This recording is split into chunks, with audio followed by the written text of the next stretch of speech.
Hi there, thanks for joining me for another tutorial in Melinda's Rubber Room. This is Melinda Pierce, and I'm going to show you real quickly how to make this card. This is a card that we did at one of my card making sessions on last weekend. And if you purchased one of my card kits in the mail, you received all of the product to make this card. I could not provide the stamped images, so I provided some other floral images for you to make this card. So to start with, I embossed the background with the gingham embossing folder that is in the that's in the main catalog. It's a nice kind of all-purpose embossing folder. I don't know if you can see it on the camera. It's a little hard to see, but it really is a nice texture for embossing folder. The card that I'm doing does not have, I forgot to run it through the embossing folder, so I just attached it directly to my Calypso Coral paper. And then I'm just going to take my Designer Series paper. I did run out of the Designer Series paper that I used for this one, but I did substitute with other ones from the same card pack, Designer Series paper pack, which is really pretty paper. So I'm just going to go ahead and attach that to the side of my card.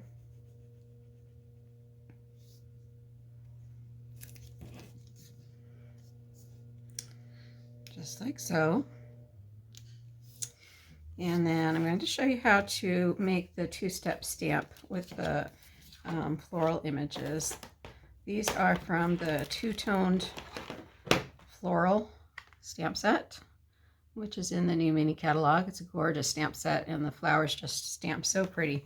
So what I'm going to do is take the two stamps that coordinate with each other. There's some flowers in the set that are very similar to each other.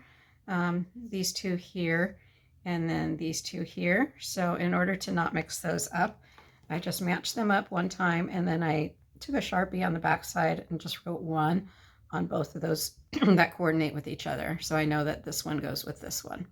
So what I'm going to do is take the bolder stamp and stamp that off on my scratch paper so that I can use the same ink pad to get both the light image and the dark image. So I'm just going to stamp that off on the side here, and just got ink all over my fingers.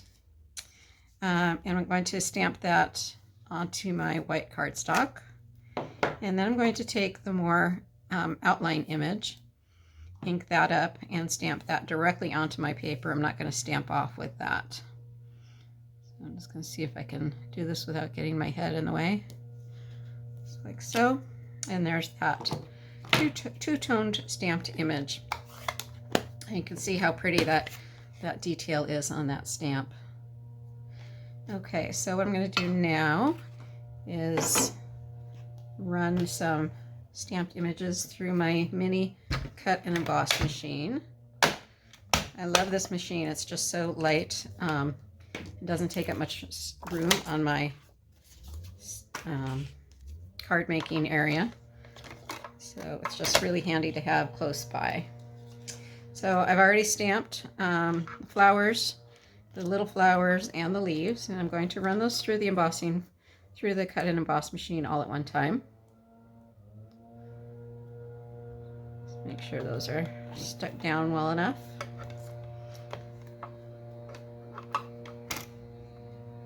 So you can see that this mini cut and emboss machine does have a smaller platform, but you can still fit quite a few die cuts on there and run them through all at one time.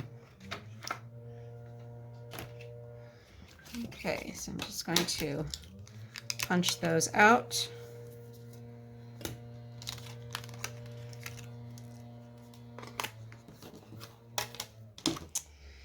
And then I can go on and construct my card. So I have 2 of the blue roses and 1 of the green. At least I had one earlier. There it is.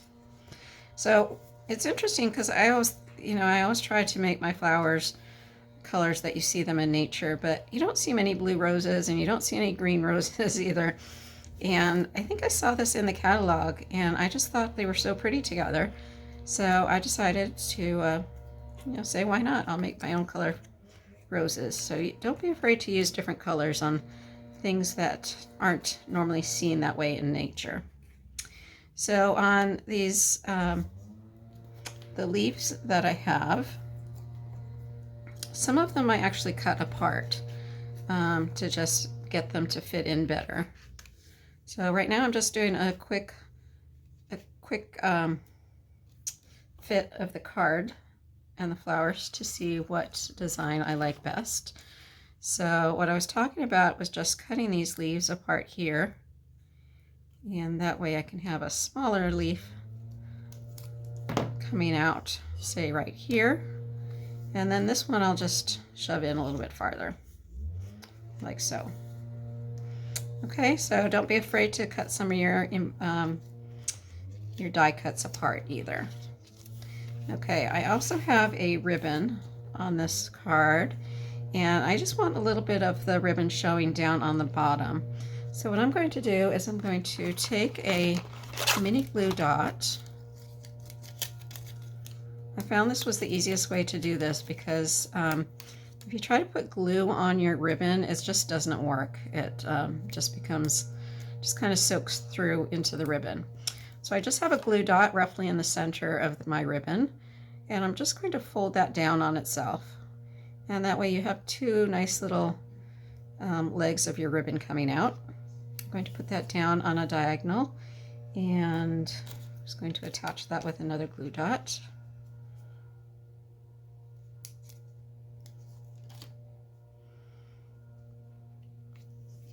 Just like so. And then I'm going to start building up my my flowers, and I'm going to raise those up on dimensionals. Okay, so I'm just going to put some dimensionals up on some of the roses. And the roses are the only thing that's raised up. The other items are kind of squeezed in underneath the roses. So what I like to do is raise up the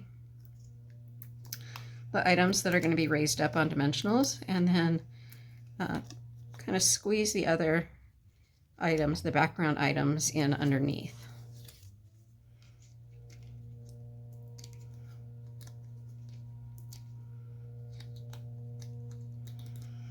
Which means that you don't want your dimensionals to be too close to the edge, because you want to be able to squeeze in your other leaves and things underneath there, like so. You want to be able to squeeze them in. You don't want to run into dimensionals all the time that are underneath.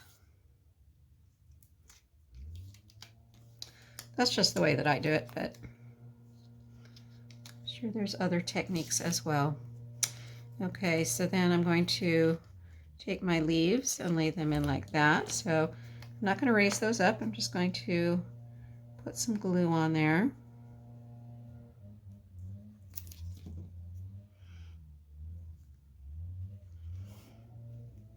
Just like so.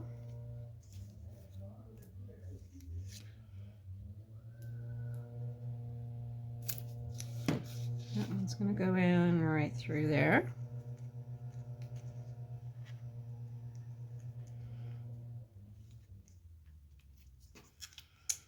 And put that one down there.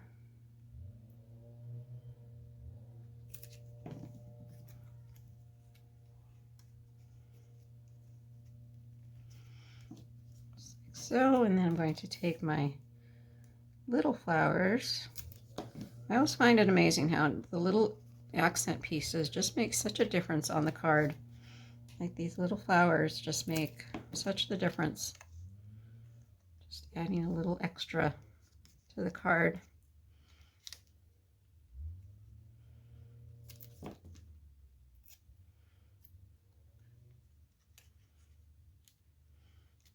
we go. I have one more little leaf here. This is one that I cut apart. I'm actually going to put that over here instead of what I had before. All right, so that is the, oh, I forgot my little little embellishments. These are the iridescent pastel gems.